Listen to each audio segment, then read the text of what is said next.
Durante a maior parte de nossa história, a tecnologia humana consistia em nosso cérebro, fogo, paus e pedras afiados. Enquanto o avanço do fogo e materiais afiados se tornaram usinas de energia e armas nucleares, a maior melhoria ocorreu em nossos cérebros. Desde os anos 60, o poder de nossas máquinas cerebrais cresceu exponencialmente, permitindo que computadores ficassem ao mesmo tempo menores e mais poderosos. Mas este processo está quase atingindo seus limites físicos. As peças de um computador estão se aproximando do tamanho de um átomo. Para entender por que isso é um problema, nós temos que esclarecer algumas coisas básicas.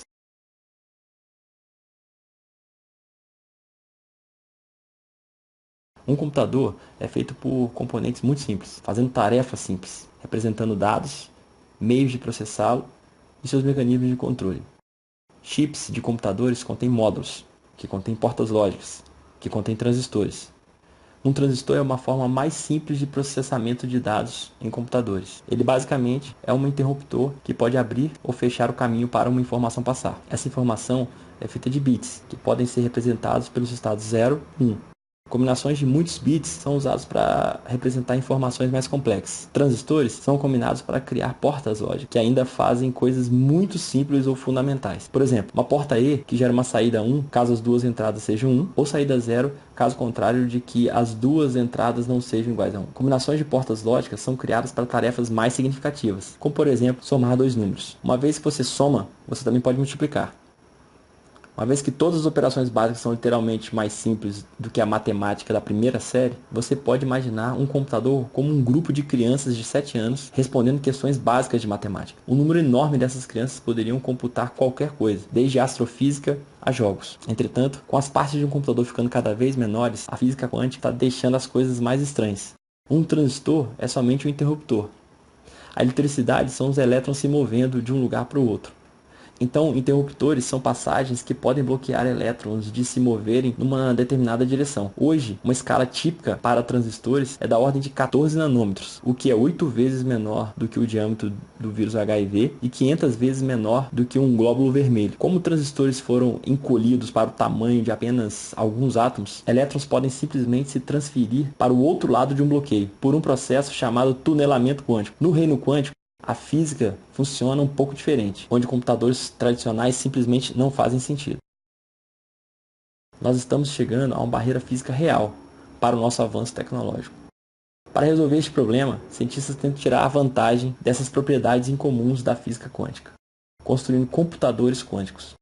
Em computadores convencionais, os bits são as maiores unidades de informação. Computadores quânticos usam qubits e também podem ser configurados para um de dois valores possíveis. Um qubit pode ser qualquer sistema quântico de dois níveis, desde o spin e o campo magnético ou um simples fóton, 0 e 1, e outros estados possíveis do sistema podem assumir a polarização vertical ou horizontal do fóton. No mundo quântico, o qubit não precisa estar em somente um desses estados. Ele pode estar em qualquer proporção dos dois estados ao mesmo tempo. Isso é chamado superposição. Mas à medida que você testa este valor, passando o fóton por um filtro, por exemplo, ele tem que decidir se está verticalmente ou horizontalmente polarizado. Então, enquanto não foi observado, o qubit é uma superposição das propriedades de 0 e 1, e você não pode prever qual delas será.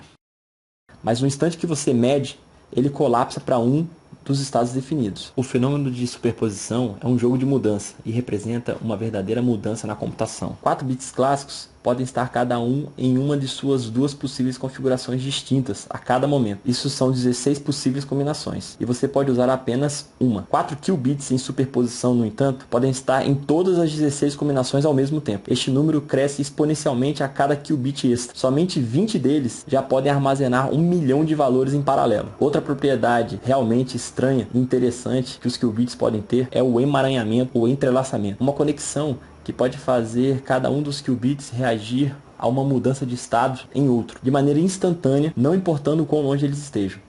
Isso significa que quando medimos um qubit entrelaçado, você pode diretamente deduzir as propriedades do seu par entrelaçado, sem precisar observá-lo. A manipulação do qubit é outra coisa muito complicada de se fazer. Uma porta lógica convencional recebe um conjunto simples de entradas e produz saídas definidas. Uma porta quântica manipula as superposições das entradas, rotaciona probabilidades e produz uma outra superposição como saída. Então, um computador quântico tem alguns qubits, aplica portas quânticas para entrelaçá-las e manipula suas probabilidades, e finalmente mede os resultados, colapsando superposições para sequências de 0 e 1. O que significa é que você possui todos os cálculos que são possíveis, com sua configuração todos feitos ao mesmo tempo. Finalmente, você só pode medir um dos resultados. Provavelmente não vai ser aquele que você queria. Então você precisa fazer uma verificação e tentar de novo. Mas, como explicado, a superposição e entrelaçamento podem ser exponencialmente mais eficientes do que jamais seria possível em um computador convencional. Então, enquanto os computadores quânticos provavelmente não irão substituir os computadores domésticos, em algumas áreas eles serão imensamente superiores. Uma delas é a busca de dados. Para achar algo numa base de dados, um computador convencional pode precisar testar cada uma de suas entradas de dados. Algoritmos quânticos precisam somente da raiz quadrada do tempo de um computador convencional, que para enorme base de dados fará uma grande diferença. O uso mais famoso de computadores quânticos é a segurança em TI.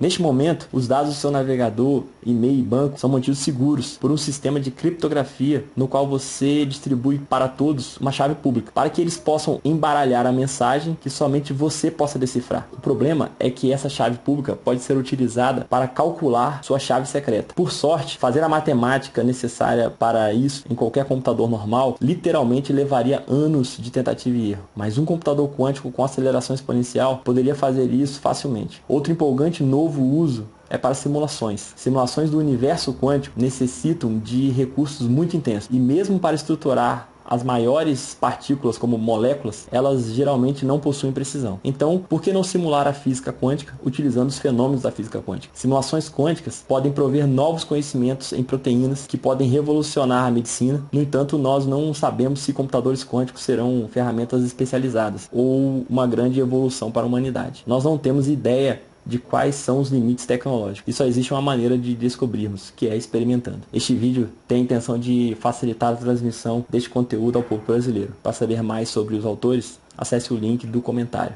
Obrigado.